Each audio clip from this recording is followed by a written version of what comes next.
Pour conclure, si on présente ici ce programme, c'est pas juste pour le plaisir de vous faire profiter de notre 12 voix. C'est quand même particulier de présenter un programme qui finalement vous ne pouvez pas défendre. Exactement, c'est l'idée que nous n'avons jamais cru que la démocratie c'était un vote une fois tous les 6 ans. Ce programme il existe, nous avons travaillé 1 an dessus et personne ne pourra faire comme s'il n'existait pas et comme si nous n'avions pas proposé ces idées à nos concitoyens. Nous n'aurons pas la chance de pouvoir faire triompher ces idées par les urnes, puisque notre liste ne sera pas présente le 15 mars, j'ai oublié la date.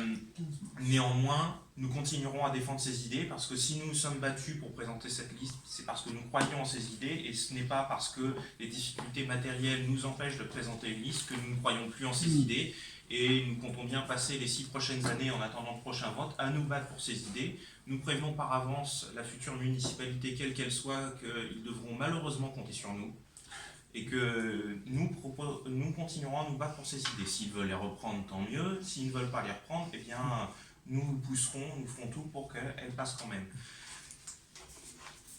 J'en viens donc justement à la question qui était posée sur l'éventuelle consigne de vote. Notre liste s'appelait « Décidons en commun ». Nous avons justement voulu partir de cette démarche de redonner le pouvoir aux citoyens. C'est pas parce que nous n'avons pas de bulletin que nous allons abandonner cette démarche. Pour nous, nous ne nous voyons pas comme des chefs politiques qui allons donner des ordres à nos concitoyens. Ceux-ci sont assez grands pour juger en connaissance de cause des différentes listes qui leur sont proposées et d'aller voir s'il convient pour eux d'aller voter ou pas pour qui que ce soit. Nous, de notre point de vue, le meilleur bulletin qu'il y avait à la fois pour sanctionner la politique d'Emmanuel Macron, mais aussi et surtout pour défendre ces idées que nous avions et les voir représentées et mises en pratique pour Orléans, c'était le nôtre. Malheureusement, par la force des choses, il ne sera pas présent dans les urnes. Nous laissons nos concitoyens en tirer toutes les conséquences et faire ce qui viendra dans leur propre choix. Alors effectivement, vous laissez les Orléanais choisir de chacun de son côté, mais n'empêche, vous avez dû prendre connaissance des autres programmes. Y a-t-il 1 ou 2 programmes desquels vous vous sentez un peu plus proche? Il y a des idées plutôt bonnes? Il y en a un programme où nous nous sentons proches, c'est le nôtre. Après, non, parce que pour le coup, là, on a vu vos objectifs, à part les régies publiques, à part le parti animaliste et encore, on retrouve plein de choses chez les autres concurrents. La végétalisation. Non, ce qu'on ne retrouve pas chez les concurrents, c'est comment nous avons travaillé en amont pour ce programme. Oui, d'accord, mais... pas d'aujourd'hui. Je termine. Ça n'est pas d'aujourd'hui. Hein, l'éducation populaire, quand on utilise ce mot, on sait ce dont il s'agit, on sait ce qu'il revêt. Hein. Donc, on est déjà sur le terrain. On est déjà sur le terrain. Quand on dit, je vais prendre un exemple pour me faire comprendre. Certaines listes disent, ouais, à Terrain des Groux, on fait un poumon vert. Eh bien, ça ne suffit pas de dire qu'on fait un poumon vert. Il fallait être là au moment présent où la métropole aussi nous a présenté une prison, enfin, qui n'avoue pas son nom, un SAS, c'est une prison qui n'avoue pas son nom, un centre électrique, hein, une usine de chauffage qui pollue. Il fallait être présent. On était présents. Et on était présents, d'ailleurs, c'est le premier endroit où on s'est impliqué en ce qui concerne les quartiers populaires. Et ça, on va continuer à le faire. Il y a un autre exemple. Ton quartier juste à côté avec les jeunes l'après-midi qu'on a passé qui nous réclamaient un stade de foot, qui nous ont fait voir où il fallait mettre un stade. Voilà, nous on partait du principe que c'est d'abord les citoyens qui nous amenaient leurs idées pour leur propre quartier, pour leur propre vie. Donc vous considérez aujourd'hui que les autres candidats ont fait leur programme sans forcément tenir compte des envies des Orléanais? Comme à l'accoutumée. C'est pas qu'une question de programme, c'est aussi une question de démarche. Nous avons voulu, ça a été notre point de départ, réunir tous celles et ceux qui se retrouvaient sur nos idées. D'autres ont eu d'autres démarches, et c'est aux citoyens de juger s'ils veulent voter pour cela aussi. Nous n'allons pas donner notre avis. Ce serait incohérent avec le fait d'avoir pensé que notre liste méritait d'être présente au premier tour. Ce n'est pas parce que matériellement nous ne pouvons pas présenter de bulletin que nous allons changer d'avis sur ce point de vue-là. Si nous avions pensé que notre liste était bonne pour Orléans, nous aurions été avec eux. Et c'est le point. Après, c'est trop tard. Évidemment qu'il y a des différences entre chaque liste en présence, mais c'est pas à nous de trancher. C'est à nos concitoyens, c'est eux qui trancheront de manière, selon leur propre choix. Certains d'entre nous ici feront peut-être aussi ce choix en tant que citoyens. En tant que collectif, notre programme il reste le même, c'est celui que nous défendrons. Il est libre de droit, hein. Si d'autres veulent le reprendre et mettre ces mesures en pratique, il n'y a pas de problème, nous ne demanderons aucune royalty, nous ne demandons même pas à être cités, nous réclamons aucun droit d'auteur, il n'y a aucun problème. Mais c'est pas à nous de décerner des bons points. Nous ne sommes pas censeurs, nous ne sommes pas prêtres, nous n'avons pas donné des bons points à d'autres personnes. Seuls les citoyens peuvent le faire par leur vote. Nous pensons que c'est aux citoyens de trancher. Nous n'aurons pas l'occasion de le faire par ce vote, et bien tant pis. Et est-ce que le parti animaliste adopte la même position que la vôtre? Ou alors est-ce que vous considérez qu'il y a un ou deux programmes qui met en avant un petit peu la protection des animaux et vous dites tel ou tel candidat, je peux appeler à voter pour tel ou tel candidat? À savoir que nous, le Parti animaliste, on ne donne pas de consigne de vote, clairement, on n'est pas dans cette optique-là. D'accord. Faut savoir que là-dessus, c'est pour ça qu'aussi on s'est retrouvé avec des solutions en commun, c'est-à-dire que si d'autres programmes, d'autres partis veulent reprendre, d'autres listes veulent reprendre nos mesures sur la condition animale, mais qu'ils y aillent, parce que nous, le but du Parti animaliste, c'est de faire avancer les choses. C'est pas dire non, c'est nos mesures à nous, et on va les défendre, c'est évident. Mais s'ils veulent reprendre les mesures interdiction des cirques, la création de l'application animale, on est les premiers à être ravis en fait. Et effectivement, on n'ira pas dire il faut voter pour telle personne ou telle personne. Nous, on était convaincus qu'être présent, c'était apporter une plus-value. On n'est pas présent, mais nos idées sont là, et donc si elles veulent être prises, on est vraiment heureux si elles sont prises. Et donc pendant les 6 ans, donc, vous allez défendre un petit peu vos idées. Est-ce que ça signifie pendant ces 6 ans, le Parti animaliste va rester lié avec la France Insoumise, ou alors vous pouvez très bien les voir ailleurs? C'est pas un mariage avec, dans le sens où il y a des droits moraux ou quoi que ce soit. Si nous sommes retrouvés, c'est pour des questions de fond. Donc, il n'y a pas de raison que ça diverge, sauf si peut-être éventuellement nos formations à l'avenir se mettent à diverger pour des raisons de fond. Mais il n'y a pas de raison aujourd'hui. Nous continuerons à travailler ensemble. On continue à travailler ensemble. Et après, comme on le dit, nous, de notre côté, au Parti animaliste, on travaille avec toutes les personnes qui souhaitent travailler avec nous. On n'est pas fermé en fait. Donc, si une personne, quelle qu'elle soit, veut travailler avec nous en collaboration, nous, on est ouvert à la discussion. Et justement, on est avant tout là pour faire avancer les choses sur la cause animale. Donc, on est ouvert à la discussion. Ça a été notre démarche durant toute la campagne de s'ouvrir à tous ceux qui le souhaitaient. On n'a pas demandé aux uns ou aux autres, même sur un détail très concret, une réunion de comité de campagne, Anaïs a pu y participer bien avant que le Parti animaliste se rallie officiellement à cette démarche. Et nous n'avons pas caché à aucun moment. C'est le cas ici de plusieurs personnes qui nous ont rejoints en cours de route, voire très récemment comme Joe, à qui nous n'avons pas demandé d'où il venait, quel que soit.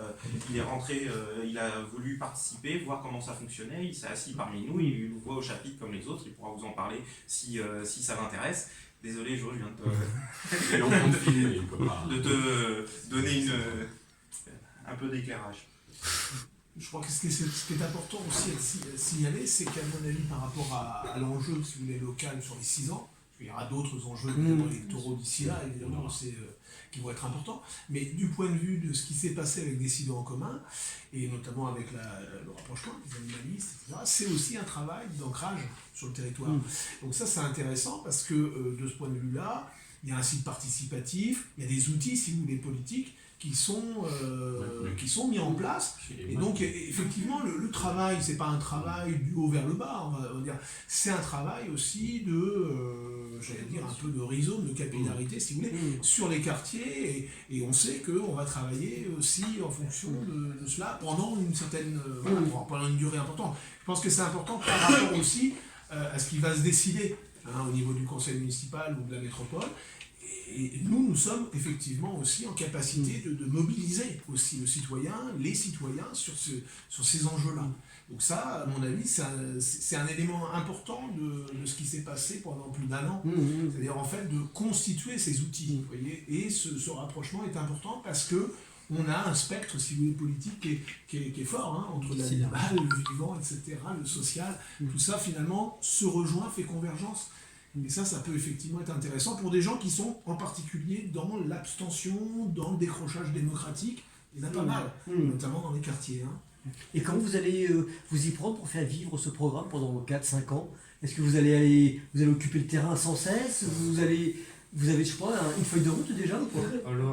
Alors disons que, en fait, j'avais plusieurs points plus ou moins rapides à soulever. Bon, déjà sur les alliances, comme ce qui a été dit avant, je pense que le travail commencé doit continuer, quelles que soient les formes sous avec lesquelles on le développe. Maintenant, c'était pas sans noter certains paradoxes de certaines personnes qui, en cours de route, alors qu'elles étaient sur d'autres listes, m'ont dit Flavien, on veut travailler avec toi parce qu'on connaît plus ou moins la tête de liste, on connaît bien tout ça, mais qui s'y sont pris trop tard. Ensuite, sur la question des supports, il y en a un qui a commencé à être évoqué et qu'on va faire vivre. Ce sera celui qui sera retransmis sur le site et qui contiendra nos propositions. Donc déjà, le site, il y aura ce que j'avais proposé aussi, c'est-à-dire... je sais pas comment appeler ça exactement, un blog collaboratif, un blog citoyen, bon, je sais pas le terme exact qui le compose, mais je ferai en sorte de le créer et de l'alimenter comme ça. Voilà, et puis encore une fois, toutes les personnes qui souhaitaient travailler avec moi, c'est sûr que ma porte leur sera pas fermée, mais ce qui m'a un peu rebuté, c'est leurs incohérences certaines, quoi. On peut pas être partout à la fois sur plusieurs lissages. Même si elle trouvait certaines de nos propositions très intéressantes par ailleurs, sur l'animal et le vivant, entre autres. Pour rebondir sur ce que dit Flavien, qui évoque des possibilités numériques, il y aura aussi des actions de terrain, mais ça, je pense que vous êtes habitués au fait qu'on sait distribuer des tracts, on sait collecter des signatures, on sait faire tout un tas de choses. Il y aura sûrement aussi des actions d'agit-prop, mais ça, ce sera à voir ensuite. Pour l'instant, nous venons de finir une campagne municipale. Les actions à mener ensuite, on n'a pas un calendrier établi pour les 6 prochaines années, vous vous en doutez, mais on sera sur le terrain. Ce ne sera pas juste des réflexions entre nous, en cénacle bien fermé, histoire de ne pas être au contact des gens. Non, de toute façon, nous, notre action, elle a toujours été sur le terrain. On a commencé notre campagne sur le terrain des groupes. On y retournera d'ailleurs. C'est pas parce que les élections seront finies que cette question sera plus posée. On sait que certains déserteront ce terrain une fois que l'élection sera finie. Nous, ce ne sera pas le cas. Nous sommes des militants de toute façon pour continuer. Et donc on va continuer nos actions aussi, celles que l'on entreprend d'habitude contre la réforme des retraites, aux côtés des gilets jaunes, pour les animaux, pour les actions féministes, etc.